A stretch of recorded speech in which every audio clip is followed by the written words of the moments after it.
Soc el Carlos Garcia, que sóc el cap de Operations Research de l'equip Barcelona Moon Team, que és un equip que està a la competició Google Lunar X Prize, que és una competició per anar a la Lluna, per fer un robot que vagi fins a la Lluna i faci com una espècie de gincama allà, que consisteix en aterrar, colonitzar en aquest cas, fer una sèrie de vídeos i de fotos, enviar-los cap a la Terra, recórrer 500 metres i tornar a fer aquests vídeos i fotos. Llavors, tot això és un premi que està patrocinat per Google a través de la Fundació X Prize, que de fet consisteix en $20 milions pel primer que faci aquesta petita gincama i que, a més, s'ha de fer abans del 31/12 del 2013.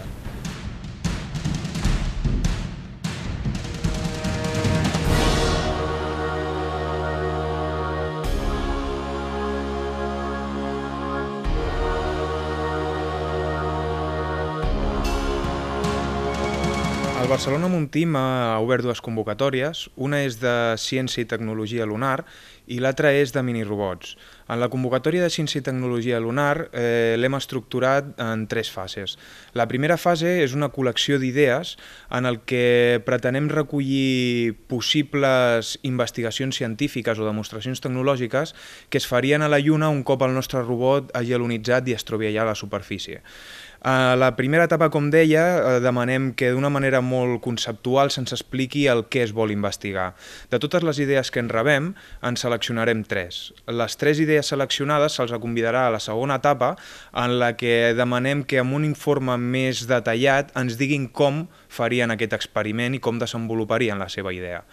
Pel fet d'entregar-nos aquest informe més detallat, premiarem aquests 3 equips, aquestes 3 idees, amb 15.000 euros.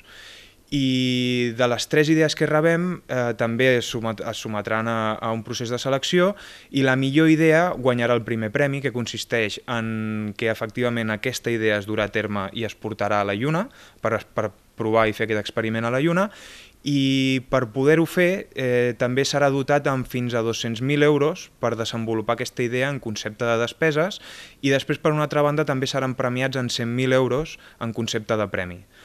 Per una altra banda, tenim el que són la convocatòria de minirobots, en el que també sol·licitem idees de minirobots lunars, en el que un robot sense rodes i que com a molt ha de poder cabre dintre d'uns cubicles de 10 per 10 per 10 centímetres i passar també com a molt 500 grams, aquest robot ha de ser capaç de recórrer la màxima distància possible sobre la Lluna sense rodes. També hi ha una primera fase de col·lecció d'idees en què demanem que conceptualment se'ns expliqui com seria aquest robot i de les millors 5 idees agafarem aquestes 5 millors i les dotarem en 15.000 euros perquè facin durant la segona fase del procés una demostració d'aquest robot que sigui operativa. Un robot operatiu però que sigui una versió terra, no volem la versió definitiva que anirà a la Lluna. Per què volem que sigui operativa? Perquè aquests 5 robots hauran de competir entre ells en un escenari que muntarem que simularà la Lluna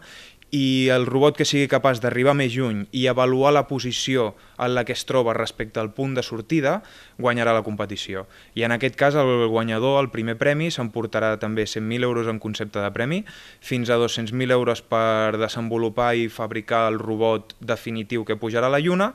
i el compartiment, aquest que li havíem reservat en el robot principal perquè pugui ficar el seu robot i enviar-ho a la Lluna amb la missió principal. A més, el que també pot comptar com a premi en aquesta convocatòria, tot i que és opcional, és amb l'assessorament del Departament de Robòtica de l'OPC i els seus catedràtics que estaran per recolzar-ho.